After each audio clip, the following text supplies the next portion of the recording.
सबसे पहले शुरुआत कर रहे हैं बुलेटिन की बड़ी जानकारी के साथ। इलेक्टोरल बॉन्ड को लेकर आज भी सुप्रीम कोर्ट में सुनवाई चल रही है। चीफ जस्टिस ने स्टेट बैंक से कहा है कि हमने पूरा ब्यौरा देने के लिए कहा था, एसबीआई चुनिंदा जानकारी नहीं दे सकता। इस पर स्टेट बैंक ने कहा कि हम हर जानकारी देने के लिए तैयार हैं। तो देखिए, आज भी सुनवाई, ये बड़ी जानकारी आप तक पहुंचा रहे हैं इलेक्टोरल बॉन्ड को लेकर, जहां सुप्रीम कोर्ट में आज सुनवाई चल रही है। चीफ जस्टिस ने स्टेट बैंक से कहा है कि हमें पूरा ब्यौरा देने को हमने कहा था कि पूरा ब्यौरा हमें दीजिए, एसबीआई चुनिंदा जानकारी नहीं दे सकता है। लेकिन इस पर आगे स्टेट बैंक ने कहा कि हम हर जानकारी देने के लिए तैयार हैं और इसी को लेकर सुनवाई जारी है। तो इलेक्टोरल बॉन्ड को लेकर सुप्रीम कोर्ट में सुनवाई चल रही है और सुप्रीम कोर्ट ने कहा कि हमने पूरा ब्यौरा देने के लिए कहा था। सुप्रीम कोर्ट ने आगे किस बात का जिक्र किया वो भी आपको बता रहे हैं। उन्होंने कहा कि आपको आदेश समझना चाहिए था, हमने पूरा ब्यौरा देने के लिए कहा था, आप चुनिंदा जानकारी नहीं दे सकते हैं। तो चुनावी बॉन्ड पर सुप्रीम कोर्ट में सुनवाई जारी है। हमने पूरा ब्यौरा देने के लिए कहा था, चुनिंदा जानकारी नहीं। इसी खबर पर ज्यादा जानकारी के साथ अंकित गुप्ता हमारे साथ इस वक्त कनेक्ट है। अंकित, क्या जानकारी मिल रही है? सुप्रीम कोर्ट में सुनवाई चल रही है और क्या अपडेट्स इस खबर को लेकर?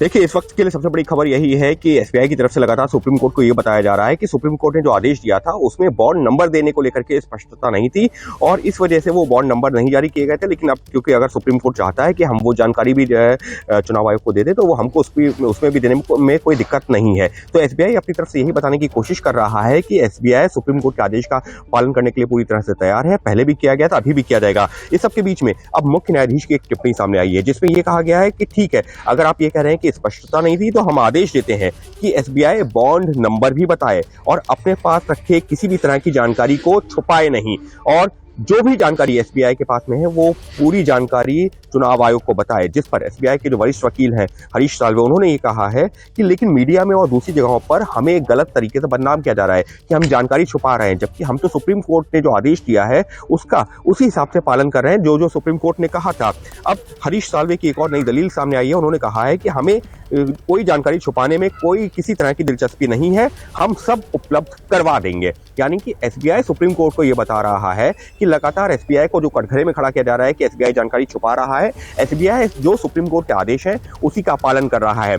पहले के आदेश में इस बात को लेकर के स्पष्टता नहीं थी कि बॉन्ड नंबर देना है या नहीं देना है, या जो किस तरीके से जो है चीजें रखनी है। लेकिन जो जानकारी थी उसके हिसाब से एसबीआई ने उस दौरान किसने बॉन्ड खरीदा, कब खरीदा, कितने पैसे का खरीदा, किस राजनीतिक दल ने उसको लिया और कितना जो है और कितना पैसा राजनीतिक दल के खाते में गया, ये तमाम जानकारियां दे दी थी। और इसी वजह से जो हरीश साल्वे एसबीआई के वकील, उन्होंने कहा कि हमको ऐसा लगा था कि बॉन्ड की तारीख आप बतानी है, बॉन्ड खरीदने वाले का नाम बताना है, कितने पैसे का खरीदा है और किस पार्टी ने उसको कैश करवाया है, वो ब्यौरा देना है। और वो ब्यौरा हमने दे दिया था क्योंकि राजनीतिक पार्टियों को चुनाव आयोग को बताना था कि उन्होंने किससे कितना चंदा लिया है, और ये जानकारी सी लिफाफे में भी कोर्ट को भी दे दी गई थी, इसलिए ये जानकारी सामने आ जानी चाहिए थी। यानी कुल मिलाकर के लगातार जो है एसबीआई की तरफ से ये बताने की कोशिश है कि हम कोई जानकारी छुपाना नहीं चाहते हैं और जो भी जानकारी सुप्रीम कोर्ट चाहता है हम वो जो चुनाव आयोग को दे देंगे। एक और महत्वपूर्ण चीज सामने आई है सुनवाई के दौरान। पहले जो है मुख्य न्यायाधीश ने कहा कि पहले आपने बताया था कि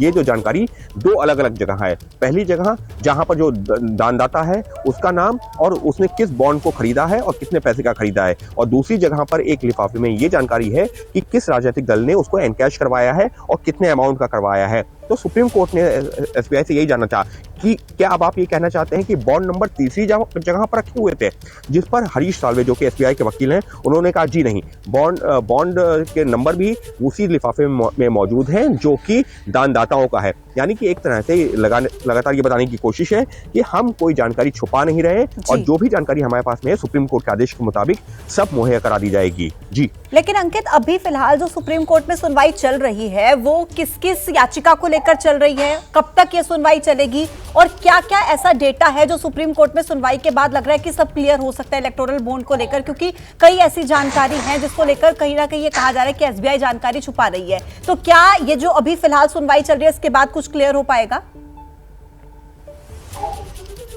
देखिए, साफ तौर पर जो है एसबीआई के ऊपर आरोप यही लग रहा था कि सुप्रीम कोर्ट ने जो आदेश दिया उसका पालन नहीं कर रहे हैं। और उसी मामले में सुप्रीम कोर्ट में जो पिछली जो है सुनवाई हुई थी जब 12 तारीख को, तो वहां पर जो सुप्रीम कोर्ट ने कहा था कि जो 11 तारीख को सुनवाई हुई थी, एसबीआई से कहा था कि वो तमाम जानकारियां चुनाव आयोग को दे और चुनाव आयोग अगले दिन उसको अपलोड करे। तो चुनाव आयोग ने उसका पालन करते हुए वैसा किया भी। 15 तारीख जो तारीख थी उससे पहले 14 तारीख को अपलोड कर दिया। उसके बाद में कल भी चुनाव आयोग ने एक डेटा अपलोड किया जो कि सुप्रीम कोर्ट में पहले से जमा था सीएल कवर में, जो कि जो 2018 से लेकर के 2019 के दौरान जो चंदा मिला था राजनीतिक दलों को, उससे जुड़ा हुआ था।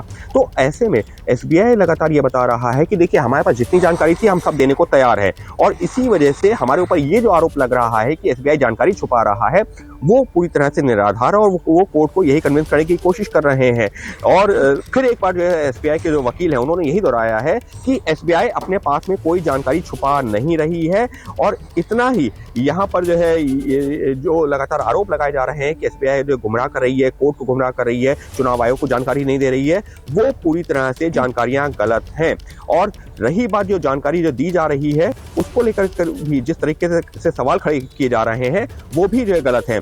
यहाँ पर सॉलिसिटर जनरल ऑफ इंडिया है, वो अपनी तरफ से दलील क्या दे रहे हैं? उनका कहना है कि मैं साफ करना चाहता हूँ कि यहाँ पर जो आदिश अग्रवाल, जो इस मामले में एक और जो है वकील आए हैं जिन्होंने ये कहा है कि जानकारी सार्वजनिक नहीं होनी चाहिए, ये उनका जिक्र कर रहे हैं। ये कह रहे हैं कि हमारा इससे कोई लेना देना नहीं है। ये जो एक और याचिका लगाई गई है ये कहते हुए कि जो चुनावी जो बॉन्ड से जुड़ा हुआ जो जानकारी है वो सार्वजनिक नहीं होनी चाहिए, एक याचिका सुप्रीम कोर्ट में आई है।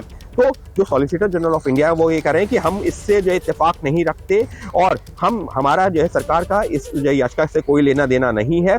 सरकार का काम है कि काले धन पर लगाम लगाए और हम उसी का प्रयास कर रहे हैं। एक और महत्वपूर्ण जानकारी सॉलिसिटर जनरल ने जो कहा है, वहां पर उन्होंने कहा है कि जो है जज अलग अलग रहते हैं, उनको ये पता नहीं चलता कि उनके फैसले की आड़ में किस तरह से दूसरों को बदनाम करने का अभियान चलाया जाता है। जो यहाँ याचिका करते हैं वो बाहर जाकर गुमराह करने वाला इंटरव्यू देते हैं, सोशल मीडिया कैंपेन चलाया जाता है, कुछ सेफगार्ड की जरूरत है, ये सॉलिसिटर जनरल कह रहे हैं। सॉलिसिटर जनरल भी एक तरह से जो एसबीआई के वकील है उसी बात को जो दोहरा रहे हैं कि यहाँ पर मीडिया में सामने आकर के सोशल मीडिया के जरिए कुछ लोग ये दिखाते हैं कि देखिए जानकारियां छुपाई जा रही हैं, सरकार के इशारे पर छुपाई जा रही हैं, बीजेपी को इतना फंड मिला या किसी एक पर्टिकुलर पार्टी को इतना फंड मिला।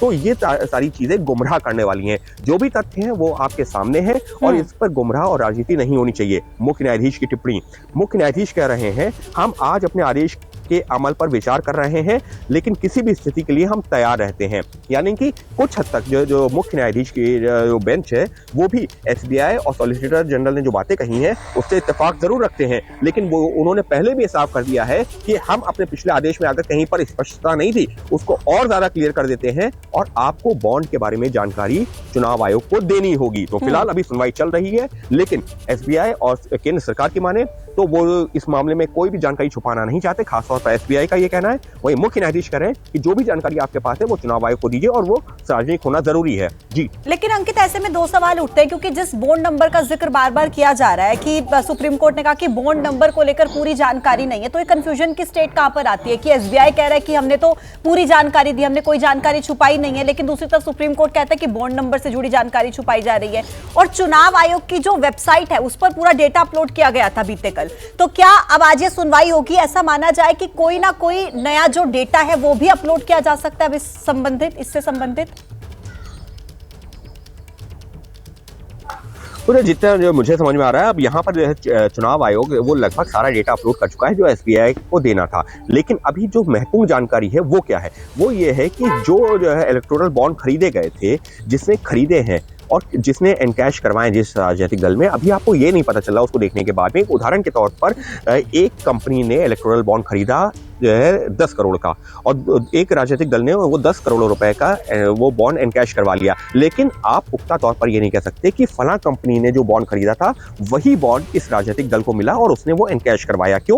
क्योंकि आपके पास में ऐसा कोई नंबर नहीं है। इलेक्टोरल बॉन्ड का नंबर अगर हमको पता होता कि एक नंबर का इलेक्टोरल बॉन्ड खरीदा है इस कंपनी ने 10 करोड़ का और एक नंबर का इलेक्टोरल बॉन्ड दिया है इस राजनीतिक दल को जिसने इसको एनकैश करवाया है, तो आपको पता होता कि यही इलेक्टोरल बॉन्ड है जो कि इस राजनीतिक दल ने एनकैश करवाया है। लेकिन आज की तारीख में आपके पास में हजारों की संख्या में डेटा तो जरूर मौजूद है, एंट्रीज जरूर मौजूद है आपको, लेकिन ये नहीं पता कि क्या जो फला कंपनी ने पैसा दिया है क्या वो एक राजनीतिक दल को गया है, क्या वो अलग अलग राजनीतिक दल को गया है, कितना हिस्सा उसमें से। एक उदाहरण के तौर पर अगर मैं जो बात करूं तो एक जो है अगर कंपनी है एक्स कंपनी ने टोटल 100 करोड़ का राजनीतिक चंदा दिया है, लेकिन इसका मतलब ये नहीं है कि वो 100 करोड़ एक ही राजनीतिक दल के पास गया है। मुमकिन है उस 100 करोड़ में से 40-50 करोड़ हो सकता है एक कंपनी के पास गया हो, एक राजनीतिक दल के पास गया हो, और 40-50 करोड़ में से बाकी राजनीतिक दलों को भी पैसा गया हो। लेकिन अभी जो मीडिया में जो या सोशल मीडिया पर जो जानकारियां आ रही हैं वो ये आ रहा है कि एक ही राजनीतिक दल को पूरा पैसा गया, जिसका बात का जिक्र जो है एसबीआई भी कर रही है। तो साफ तौर पर अभी ये नहीं पता है कि कौन से इलेक्टोरल बॉन्ड किसने खरीदा और किस राजनीतिक दल को उसमें से कितना पैसा गया या कितना पैसा उस कंपनी ने एक राजनीतिक दल को दिया। तो उससे ये स्पष्टता आ सकती है। इस सबके बीच में यहाँ मुख्य न्यायाधीश का आदेश आने लगा है, जिसमें वो ये कह रहे हैं कि हमने एक अंतरिम आदेश में साफ किया था कि जो चंदा दिया जा रहा है उसकी जानकारी सार्वजनिक होना हमारे अंतिम आदेश के अधीन होगा। यानी कि हमने एक अंतरिम आदेश दिया था जिसमें साफ किया था कि जो भी चंदा दिया जा रही है, बात हो रही है 2019 के आदेश की, वो इंटरिम ऑर्डर जो समय दिया गया था उसमें ये कहा गया था कि जो फाइनल जजमेंट होगा उसके आधार पर तय होगा। तो अभी जो मुख्य न्यायाधीश अपना आदेश एक तरह से बता रहे हैं या अभी जो सुनवाई चल रही है, अंकित मैं आपको रोक रही हूँ, वापस आपके पास मैं लौट रही हूँ। इलेक्टोरल बॉन्ड को लेकर राजनीति के मैदान में क्या प्रतिक्रियाएं आ रही हैं, क्या रिएक्शंस है, पहले दर्शकों को वो सुनाते हैं। जब आप कोई और रास्ता छोड़ेंगे ही नहीं पॉलिटिकल फंडिंग का, तो सब पार्टियों को मजबूर होना पड़ेगा उसके अंदर। मगर ये कानून बनाया किसने? भारतीय जनता पार्टी ने। दूसरी बात, कांग्रेस के पास ईडी या इनकम टैक्स तो नहीं है कि इनकम टैक्स का छापा पड़ता है, ईडी का छापा पड़ता है और कंपनियां इलेक्टोरल बॉन्ड बनाती हैं। जाहिर सी बात है कि इलेक्टोरल बॉन्ड्स कांग्रेस को देके या तृणमूल कांग्रेस को देके या किसी और पार्टी को देके एजेंसीज को आप प्रभावित नहीं कर सकते। और जिस तरीके से छुपा रही है केंद्र सरकार, कोर्ट में भागती हुई नजर आ रही है, इससे पता चलता है दाल में काला है।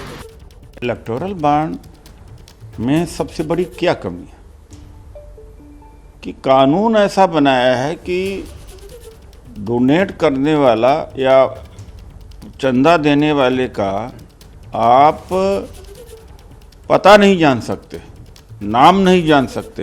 ये किसने किया? बीजेपी ने किया। ऑब्जेक्शन चंदा के ऊपर नहीं है, चंदा देने वालों का नाम नहीं पता लगना चाहिए, जो गुप्त रखना चाहिए। चंदा फिरौती के रूप में लिया गया, रेड मार करके चंदा लिया जा रहा है। हम उसके विरुद्ध है। चंदा ठेका दे के लिया जा रहा है, उसके विरुद्ध। ये देश का सबसे बड़ा एसबीआई का इलेक्टोरल बॉन्ड का मामला है। इससे बड़ा भ्रष्टाचार, इससे बड़ा घोटाला कुछ हो ही नहीं सकता है। और बीजेपी तो बीजेपी अपने सहयोगी जेडीयू को भी लाभ पहुंचा रही है। अभी माननीय सर्वोच्च न्यायालय में हलफनामा दिया जेडीयू ने कि 10 करोड़ लिफाफे में बंद करके किसी ने दे दिया, अज्ञात लोगों ने। अब इससे बड़ा खुलासा और क्या हो सकता है कि किस बड़े पैमाने पर इसमें घपला घोटाला हुआ है। तो भ्रष्टाचार पर चाहे पीटे जितना ढोल, बीजेपी का खुल गया है पोल। अंकित सीधे हमारे साथ जुड़े हुए। अंकित, आप 2019 का जिक्र कर रहे थे, अपनी बात भी पूरी कीजिएगा और साथ में देखिए पॉलिटिकल रिएक्शंस आप भी सुन रहे थे। ये एक मुद्दा उठ गया है चुनाव से पहले, जिसको लेकर सभी पार्टीज एक दूसरे पर आरोप लगा रही हैं, एसबीआई को कटघरे में। यानी कि कुल मिलाकर अब जो ये मुद्दा है ये राजनीति की तरफ घूमता हुआ नजर आ रहा है और एक दूसरे पर आरोप लगाए जा रहे हैं। जी बिल्कुल, देखिए राजनीति तो इसको लेकर के जमकर हो ही रही है। और उसमें भी जो है जो जिस बात करते कि एक तरह से एसबीआई ने भी कोर्ट में किया है, एसबीआई के वकील ने वो यही कहा है कि जिस तरीके के आरोप प्रत्यारोप चल रहे हैं, ऐसा लग रहा है कि हम जानकारी छुपा रहे हैं और किसी एक राजनीतिक दल को, हालांकि उन्होंने किसी का नाम नहीं लिया, किसी एक राजनीतिक दल को उसका फायदा पहुंच रहा है। और अगर हम सोशल मीडिया की बात करें तो सोशल मीडिया पर इस तरीके के हम तमाम जानकारियां देख रहे हैं, या जो विपक्षी दल हैं वो लगातार ये कह रहे हैं कि जो पैसा इलेक्टोरल बॉन्ड के जरिए मिला है वो जो है उसका एक बड़ा हिस्सा जो बीजेपी के पास पहुंचा है। इस तरीके तरीके के आरोप प्रत्यारोप जो भी हम सुनवा भी रहे थे। लेकिन यहाँ पर ये भी बता देना जरूरी है कि ये जो टोटल पैसा मिला है, ऐसा नहीं है कि उसका पूरा हिस्सा यानी 100% हिस्सा सिर्फ एक ही राजनीतिक दल को गया है। जो अलग अलग राजनीतिक दल हैं, जैसे कि हमारे पास जो जानकारी सामने आई है, अब तक की जो जानकारी है वो तो यही बता रही है कि बीजेपी को जो सबसे बड़ा हिस्सा मिला है, लेकिन दूसरे नंबर पे कौन सी राजनीतिक दल है, वो तृणमूल कांग्रेस है। तीसरे नंबर पे कौन सा राजनीतिक दल है, कांग्रेस पार्टी है। तो ऐसा नहीं है कि सिर्फ जो बीजेपी को हिस्सा मिला है, हालांकि इसमें भी कोई दो राय नहीं है। अब तक की जानकारी के मुताबिक करीबन 50% इलेक्टोरल बॉन्ड से जो पैसा आया है वो जो मौजूदा सरकार है, जो बीजेपी पार्टी है, उसके पास में गया है। लेकिन बाकी राजनीतिक दलों के पास भी हिस्सा आया है, पैसा मिला है। तो ये कह देना कि सिर्फ एक ही जो है राजनीतिक पार्टी को पूरा पैसा मिला है, वो भी गलत है, जिस बात का जिक्र एक तरह से एसबीआई ने किया है। अभी जो मुख्य न्यायाधीश हैं वो अपना आदेश लिखवा रहे हैं, लेकिन सबके बीच में प्रशांत भूषण जो एक और वकील है इस मामले में, जो ये लगातार कह रहे थे कि जानकारी छुपाई जा रही है। अंकित, आप इस खबर पर नजर बनाकर रखिएगा। बड़ी जानकारी ये है, इलेक्टोरल बॉन्ड को लेकर आज भी सुप्रीम कोर्ट में सुनवाई चल रही है। चीफ जस्टिस ने स्टेट बैंक से कहा है कि हमने पूरा ब्यौरा देने के लिए कहा था, एसबीआई चुनिंदा जानकारी नहीं दे सकता। इस पर स्टेट बैंक ने आगे कहा कि हम हर जानकारी देने के लिए तैयार हैं। तो कुल मिलाकर सुप्रीम कोर्ट एसबीआई को सीधी फटकार लगाते हुए ये कि हमने पूरी जानकारी देने के लिए कहा था, पूरा खुलासा करिए। अंकित गुप्ता हमारे साथ लगातार इस खबर पर बने हुए हैं। अंकित, क्या जानकारी मिल रही है ग्राउंड से, क्योंकि सुनवाई चल रही है, क्या अंदर खाने कुछ जानकारी मिल रही है, क्या चल रहा है वहां पर? देखिए, सबके बीच में जो वरिष्ठ वकील हैं प्रशांत भूषण, उन्होंने भी एक जो है अपनी तरफ से मांग रखी है। उन्होंने ये कहा है कि ये जो एसबीआई ने जो डाटा जो है चुनाव आयोग को दिया है और जो है उसको जो पब्लिक डोमेन में डाला गया है, यानी कि सार्वजनिक किया गया है, उस जो है डेटा में भी कुछ अंतर आ रहा है। मुमकिन है कि ये इस वजह से आ रहा हो कि जो इलेक्टोरल बॉन्ड पहले खरीदे गए थे, यानी कि सुप्रीम कोर्ट के आदेश जो आदेश की तिथि है उससे जो पहले खरीदे गए थे वो बाद में एनकैश करवाए गए हो। इस वजह से मुमकिन है कि वो अंतर आ रहा हो, या फिर जिन लोगों ने जो है इलेक्टोरल बॉन्ड खरीद के रखे थे लेकिन वो एनकैश नहीं हुए हैं और इस वजह से मुमकिन है कि वो डेटा में एंटर आ रहा हो। तो इस तरीके की बात जरूर कही गई है, लेकिन अब मुख्य न्यायाधीश अपना आदेश लिखवा रहे हैं और जो मुख्य न्यायाधीश का आदेश है उसकी जो जानकारी सामने आनी शुरू हो गई है। सहयोगी निपुण सहगल के हवाले से खबर है कि हमने एसबीआई को खरीदे गए और कैश कराए गए इलेक्टोरल बॉन्ड का ब्यौरा देने को कहा है। ये बात कही है मुख्य न्यायाधीश ने कि हमने एसबीआई से कहा था कि जो बॉन्ड इलेक्टोरल बॉन्ड खरीदे गए और जो एनकैश करवाए गए उनकी जानकारी जो है चुनाव आयोग को दें।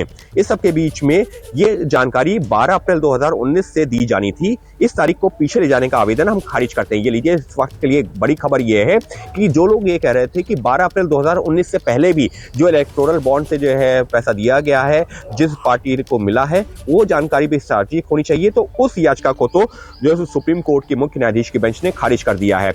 मुख्य न्यायाधीश का यही कहना है कि हम उस मांग को खारिज करते हैं, क्योंकि इस तरीके से हम करेंगे तो फिर ये तो जानकारी बढ़ती जाएगी। हालांकि ये साफ कर देना जरूरी है कि 2017 में ये मॉडिफिकेशन हुआ था, उसके बाद से इलेक्टोरल बॉन्ड से पैसा जो है राजनीतिक दलों को आ रहा था और इसी वजह से जो तमाम जो लोग इस पर सवाल उठा रहे हैं चुनाव आयोग और एसबीआई की प्रक्रिया के ऊपर, वो ये कह रहे थे कि जब से इलेक्टोरल बॉन्ड से पैसा मिलना शुरू हुआ है उस कानून के बाद से जिसको असंवैधानिक करार दिया सुप्रीम कोर्ट ने, वो तमाम जानकारी आनी चाहिए। लेकिन सुप्रीम कोर्ट ने फिलहाल अभी के अपने आदेश में उसको खारिज कर दिया है। लगातार मुख्य न्यायाधीश अपनी ये बात रख रहे हैं कि देखिए, इसमें कोई जो है स्पष्टता को लेकर के कोई सवाल नहीं होना चाहिए कि क्या हमने कहा था, क्योंकि हमारा आदेश साफ था कि पूरी जानकारी चुनाव आयोग को देनी चाहिए। ये लीजिए, दूसरा जो आदेश का दूसरा हिस्सा सामने आया है। 15 फरवरी 2024 को हमने एसबीआई को ब्यौरा देने को कहा ताकि मामले को तार्किक परिणाम तक पहुंचाया जा सके। हमने 11 मार्च को भी एक आदेश दिया। तो सुप्रीम कोर्ट अब ये बता रहा है कि हमने 15 फरवरी को एक आदेश दिया था। 15 फरवरी में ये कहा था कि आप जो है चुनाव आयोग को ये जानकारी दीजिए। उसके बाद में जब वो जानकारी नहीं दी गई, हमने 11 मार्च को एक और आदेश दिया। तो 11 मार्च के आदेश के बाद में चुनाव आयोग को वो जानकारी दे दी है एसबीआई ने 12 तारीख को और 14 तारीख को, और चुनाव आयोग ने उसको जो है अपलोड कर दिया है। तो ऐसे में अब जो है अभी सुप्रीम कोर्ट ये बता रहा है कि अगर उसमें भी कोई जानकारी सुप्रीम कोर्ट को ऐसा लगता है कि जो सार्वजनिक नहीं हुई है, खासतौर पर हम बात कर रहे हैं कि वो जो इलेक्टोरल बॉन्ड का डेटा है, इलेक्टोरल बॉन्ड का डेटा यानी कि वो नंबर जिससे कि ये पता चल सके कि किस जो है व्यापारिक घराने ने, यानी किस कंपनी ने जो इलेक्टोरल बॉन्ड खरीदा और किस राजनीतिक दल को दिया जिसने उसको एनकैश करवाया, वो जानकारी इलेक्टोरल बॉन्ड का नंबर मुमकिन है कि सुप्रीम कोर्ट आज के अपने आदेश में उसको साफ तौर पर कहे कि हम अपने आदेश में भी ये लिखवा रहे हैं कि आपको वो जानकारी देनी होगी। हालांकि सुनवाई के दौरान सुप्रीम कोर्ट ने साफ कह दिया है कि इसको लेकर के पहले भी कोई कंफ्यूजन नहीं होनी चाहिए थी, और अगर है तो हम फिर से साफ कर रहे हैं कि आपको वो जानकारी देनी होगी। जिस पर एसबीआई के वकील ने कहा कि जी हाँ, हम भी जो जानकारी कोई छुपाना नहीं चाहते, लेकिन सुप्रीम कोर्ट के आदेश का पालन करते हुए ही हम अमल कर रहे थे, लेकिन अगर सुप्रीम कोर्ट चाहता है वो जानकारी भी दी जाए तो हम वो भी देने को तैयार हैं। जी अंकित, लेकिन जिस न्यूमेरिक नंबर का जिक्र बार बार हो रहा है, जो दर्शक हमारे साथ अभी जुड़े हैं, आप उन्हें एक बार फिर से ये बताइए कि जैसा कि आपने कहा कि एसबीआई भी साथ साथ ये क्लियर कर रहा है कि हम पूरी जानकारी देने के लिए तैयार हैं, हम खुद कुछ नहीं छुपाना चाहते हैं। तो ये जो यूनिक नंबर का जिक्र हो रहा है, ये यूनिक नंबर क्या है और इसको लेकर एसबीआई का तर्क क्या है सुप्रीम कोर्ट की फटकार को लेकर? पहले जो सुप्रीम कोर्ट का जो फैसला लिखा जा रहा है उसका जो एक लेटेस्ट पॉइंट सामने आया है आदेश का जो है, उसमें वो बता देता हूं कि हमने बॉन्ड से जुड़ी सभी जानकारी देने को कहा है। एसबीआई ने चुनाव आयोग को जो जानकारी दी है उसमें बॉन्ड नंबर नहीं बताया है, यानी कि आपने बाकी सारी जानकारी दे दी लेकिन बॉन्ड नंबर नहीं बताया। अब अपने दर्शकों को एक बार फिर से समझा देते हैं कि आखिर ये बॉन्ड नंबर जिसको लेकर के पूरा इस समय मामला चल रहा है वो है क्या। उदाहरण के तौर पर समझा रहा हूं अपने दर्शकों को कि एक एक्स कंपनी है, एक्स कंपनी ने एक बॉन्ड खरीदा है, उदाहरण के तौर पर नंबर 1 का बॉन्ड, 1 नंबर का बॉन्ड खरीदा एक्स कंपनी ने 10 करोड़ रुपए का। लेकिन क्या वो 1 नंबर का बॉन्ड किस राजनीतिक दल को दिया गया है आज की तारीख में आपको ये नहीं पता। आपको ये तो पता है कि एक जो वाई राजनीतिक दल है उसने वो 10 करोड़ का बॉन्ड एनकैश करवा लिया है, लेकिन क्या वो इसी कंपनी का, यानी कि 1 नंबर का जो बॉन्ड है, क्या वो एक्स कंपनी वाला ही बॉन्ड एनकैश करवाया है, या फिर हो सकता है कि 5 नंबर का एक कोई बॉन्ड हो जो कि किसी ए कंपनी ने दिया हो, वो उसने एनकैश करवाया हो। तो अभी यही नहीं पता चल रहा है कि किस कंपनी ने जो बॉन्ड खरीदा है वो कौन से राजनीतिक दल को दिया। अंकित, मैं रोक रही हूं, आपको बड़ी जानकारी मिल रही है इलेक्टोरल बॉन्ड को लेकर। सुप्रीम कोर्ट में सुनवाई खत्म हो गई है। सुप्रीम कोर्ट ने कहा कि 21 मार्च शाम को 5 बजे तक एसबीआई पूरी जानकारी दे चुनावी बॉन्ड पर। सुनवाई खत्म, 21 मार्च तक पूरी जानकारी देने के आदेश सुप्रीम कोर्ट की तरफ से दिए गए हैं और एसबीआई 21 मार्च शाम 5 बजे तक पूरी जानकारी दे, यह आदेश सुप्रीम कोर्ट की तरफ से। ईसी भी पूरा ब्यौरा प्रकाशित करे, इलेक्शन कमीशन के लिए भी है कि पूरा ब्यौरा जो है उसको पब्लिश किया जाए, उसे प्रकाशित किया जाए अपनी वेबसाइट पर। चुनाव आयोग की तरफ से ब्यौरा मिलने के बाद उसे पब्लिश किया जाए। तो देखिए, सुनवाई जो इलेक्टोरल बॉन्ड को लेकर चल रही थी सुप्रीम कोर्ट में, वो सुनवाई हो चुकी है खत्म और 21 मार्च शाम 5 बजे तक पूरी जानकारी एसबीआई की तरफ से दी जानी चाहिए, ये आदेश सुप्रीम कोर्ट की तरफ से। और इसी के साथ चुनाव आयोग से भी ब्यौरा मिलने के बाद अपनी वेबसाइट पर डेटा अपलोड करने के लिए आदेश सुप्रीम कोर्ट की तरफ से दिए गए हैं। तो देखिए, सुनवाई खत्म हो चुकी है 21 मार्च तक। अब ये पूरी जानकारी एसबीआई को देनी होगी, जिस बात का जिक्र सीजीआई की तरफ से सुप्रीम कोर्ट में किया जा रहा था कि पूरी जानकारी चाहिए, चुनिंदा जानकारी नहीं बल्कि पूरा जितना भी डेटा है, जितनी भी जानकारी है वो सब सामने होनी चाहिए। खासतौर पर बॉन्ड नंबर का जिक्र किया जा रहा था। और अब सुप्रीम कोर्ट में जब यह सुनवाई खत्म हो चुकी है तो 21 मार्च तक का अल्टीमेटम समय शाम 5 बजे तक का, जब एसबीआई को पूरी जानकारी देनी होगी और इसके बाद चुनाव आयोग अपनी वेबसाइट पर डेटा अपलोड करे, पब्लिश करे। ये भी जो फैसला है ये सुप्रीम कोर्ट की तरफ से आज की सुनवाई के दौरान सामने आया है। सुप्रीम कोर्ट ने आदेश दिए हैं कि 21 मार्च शाम को 5 बजे तक पूरी जानकारी एसबीआई की तरफ से दी जानी चाहिए। हालांकि एसबीआई बार बार कह रहा है कि हम पूरी जानकारी दे रहे हैं, हम कुछ नहीं छुपा रहे हैं, सब जानकारी हम देने के लिए तैयार हैं। लेकिन आज की ये फटकार सुप्रीम कोर्ट की तरफ से एसबीआई को, और साथ ही साथ कहा कि 21 मार्च तक पूरी जानकारी दी जानी चाहिए, सभी जानकारी शाम 5 बजे तक। सुप्रीम कोर्ट में चुनावी बॉन्ड पर यह सुनवाई खत्म हो चुकी है और अब एसबीआई से पूरी जानकारी देने के लिए कहा गया है। इसी के साथ इलेक्शन कमीशन को भी यह कहा गया है कि पूरी जो जानकारी है वो अपनी वेबसाइट पर अपलोड करें। ज्यादा जानकारी देंगे मेरे सहयोगी निपुण सहगल, इस वक्त हमारे साथ सीधे जुड़ गए हैं। निपुण, आज की सुनवाई खत्म, ये तय हुआ है कि 21 मार्च तक पूरी जानकारी एसबीआई को देनी होगी, और क्या अपडेट है आपके पास, क्या हुआ आज की सुनवाई के दौरान? बिल्कुल पूरी जानकारी देनी पड़ेगी, क्योंकि स्टेट बैंक की तरफ से आज वरिष्ठ वकील हरीश साल्वे पेश हुए और उन्होंने ये बताया कि हमको जो आदेश दिया गया था हमने उसका यही अर्थ लगाया कि बॉन्ड किसने खरीदा, कितनी तारीख को खरीदा और कितनी राशि का खरीदा और किस पार्टी ने कितनी तारीख को बॉन्ड कैश कराया, ये जानकारी देना पर्याप्त है। बॉन्ड नंबर को लेकर हमको स्पष्टता नहीं थी कि वो जानकारी देनी है। अगर वो देना है तो हमें देने में कोई दिक्कत नहीं है, हम कोई जानकारी को छुपाना नहीं चाहते हैं। उनके इस वक्तव्य के बाद चीफ जस्टिस ने कहा कि अगर आपको भ्रम था इस बारे में लेकर तो अब हम साफ कर देते हैं कि आपको ये जानकारी भी देनी है और कोई भी जानकारी, किसी भी तरह की जानकारी अब आप अपने पास न रखें। 21 मार्च शाम 5 बजे से पहले एसबीआई के चेयरमैन यहां पर हलफनामा दाखिल करके बताएं कि उन्होंने पालन कर लिया है और जो जानकारी दें, यानी बॉन्ड नंबर की जो जानकारी अभी तक नहीं दी थी एसबीआई ने कि किसने किस नंबर का बॉन्ड खरीदा और किसने उस बॉन्ड नंबर के बॉन्ड को कैश कराया, वो जानकारी एसबीआई से मिले ईसीआई को यानी चुनाव आयोग को और चुनाव आयोग उसे प्रकाशित कर दे। निपुण, इसके अलावा आज सुप्रीम कोर्ट में क्या क्या हुआ, क्योंकि लंबे समय तक ये सुनवाई चलती रही और सभी की नजर थी इस सुनवाई पर कि आज सुप्रीम कोर्ट में क्या होता है। एक जो बड़ा डिसीजन, बड़ी जो बात हुई है वो एसबीआई को लेकर कही गई है, लेकिन इसी के साथ साथ इलेक्शन कमीशन को भी कहा गया है कि पूरा का पूरा जो डेटा है वो वेबसाइट पर अपलोड करे। यानी कि अब नए तरीके से क्या कोई डेटा अपलोड होने वाला है क्या वेबसाइट पर? निपुण, बिल्कुल, देखिए डेटा तो नए तरीके से ही अपलोड होगा क्योंकि जब नई जानकारी आएगी बॉन्ड नंबर की और स्टेट बैंक जो है बॉन्ड नंबर के साथ अब ये जानकारी देगा कि किसने खरीदा था इस बॉन्ड नंबर को, उसकी कितनी राशि थी और इसी बॉन्ड नंबर को किसने कैश कराया था, तो निश्चित रूप से एक नया आंकड़ा आएगा। रही बात कि आज क्या क्या हुआ, देखिए 2-3 और मुख्य बातें हुई हैं। कुछ व्यापारिक संगठनों की तरफ से वरिष्ठ वकील मुकुल रोहतगी आए थे और वो रोक की मांग कर रहे थे इस आदेश पर, क्योंकि गोपनीयता का कानून था। इसमें चंदा कौन दे रहा है उसका नाम गोपनीय रखा जाएगा, यही कानून था। उनका यह कहना था कि सुप्रीम कोर्ट ने न सिर्फ इलेक्टोरल बॉन्ड योजना को निरस्त कर दिया, रद्द कर दिया, बल्कि गोपनीयता की जो शर्त थी, यानी जिस शर्त को मानकर, जिसके आधार पर लोगों ने चंदा दिया, अब उनके नाम सार्वजनिक हो जाएंगे। कोर्ट ने कहा कि हमने 2019 में ही साफ कर दिया था कि हमारे अंतिम आदेश के अधीन होगा जो चंदा आप दे रहे हैं। दूसरी बात, एक और अहम बात, देखिए अभी जो जानकारी जो प्रकाशित कर रहा है चुनाव आयोग, जो स्टेट बैंक से मिल रही है, वो 12 अप्रैल 2019 से लेकर 15 फरवरी 2024 तक की है।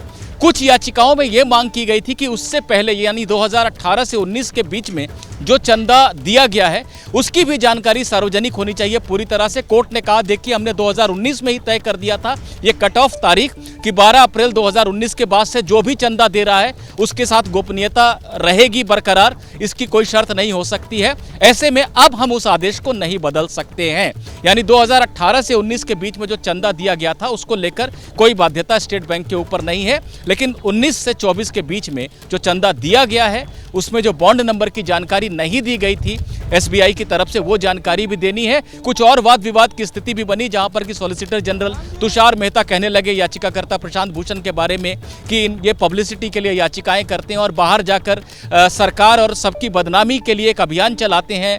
तमाम जो याचिकाकर्ता उनका मकसद कुछ और है। कोर्ट इन बातों में नहीं पड़ा और कोर्ट ने कहा हमने अपना आदेश दे दिया है, इसके बाद लोग क्या कह रहे हैं इस पर हम कुछ नहीं कहना चाहते। जी, यानी कि निपुण कुल मिलाकर अब इंतजार 21 मार्च शाम 5 बजे का, क्योंकि एसबीआई को सारी जानकारी सुप्रीम कोर्ट को देनी है।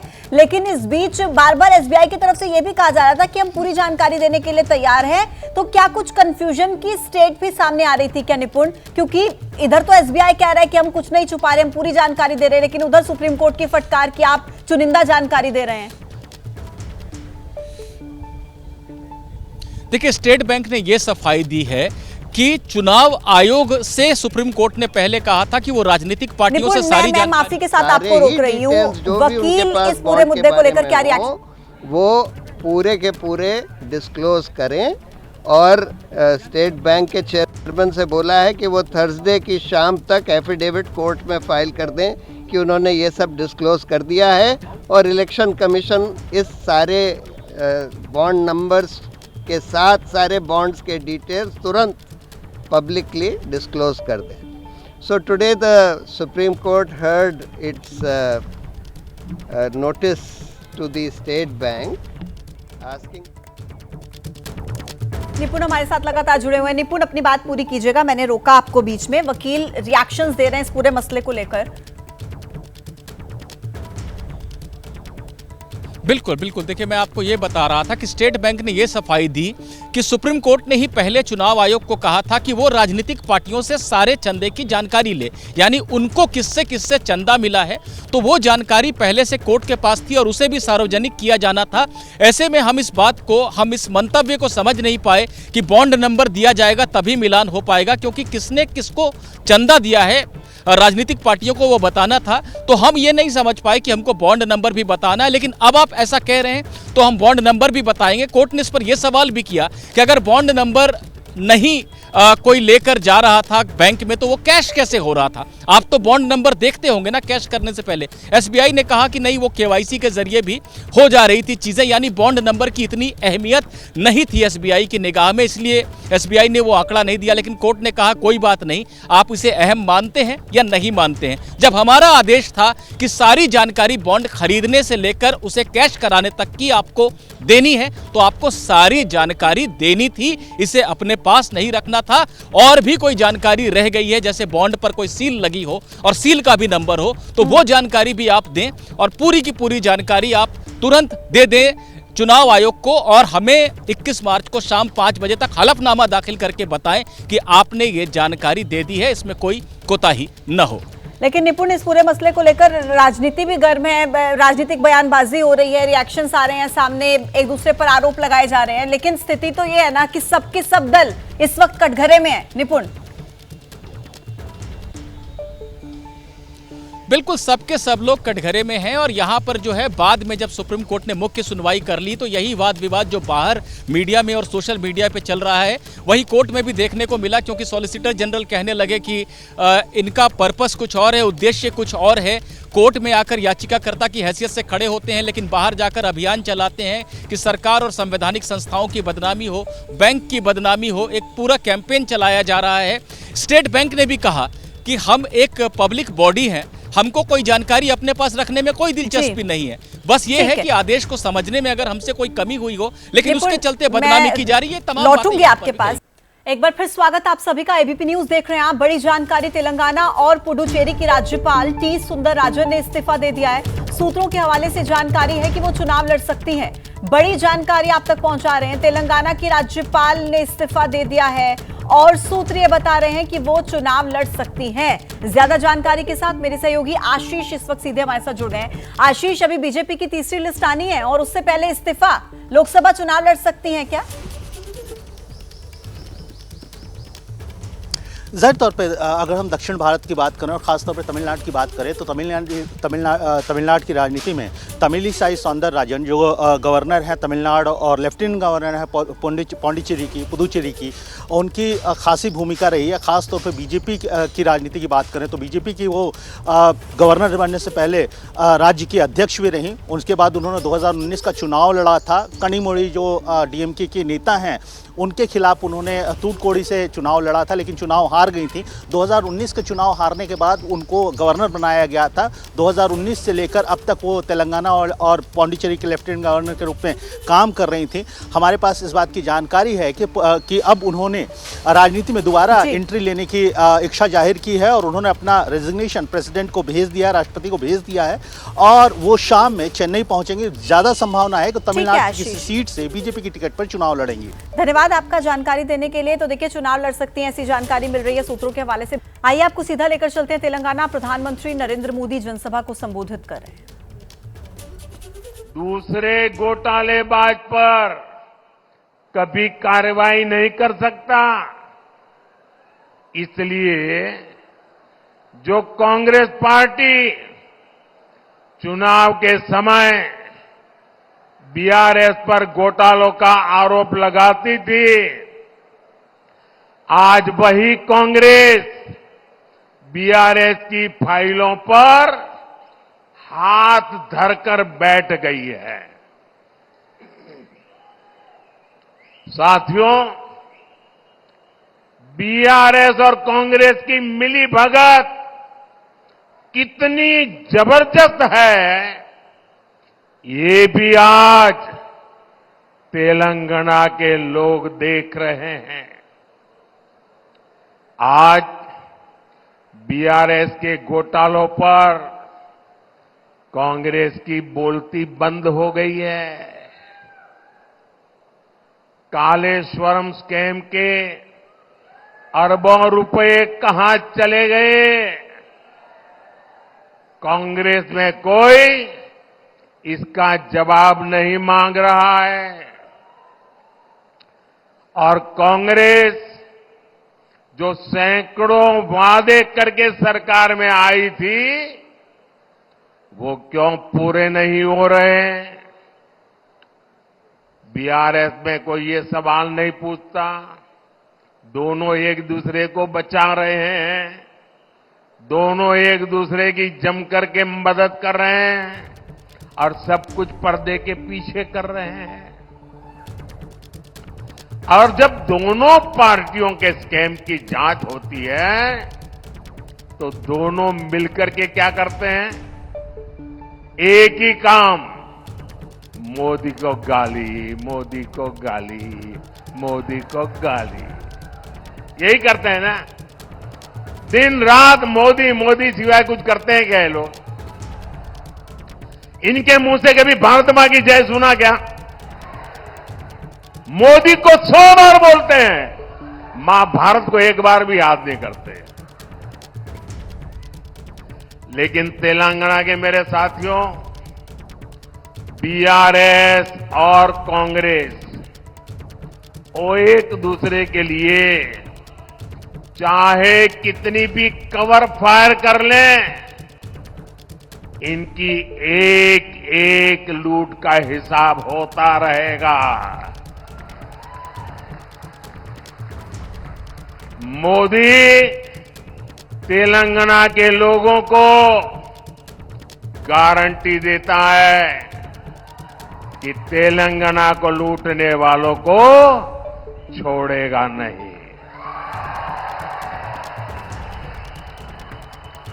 ये मोदी की गारंटी है। इदी मोदी गारंटी। साथियों, परिवारवादी पार्टियां, परिवारवाद में डूबे लोग केवल देश को लूटने के लिए राजनीति में आए हैं।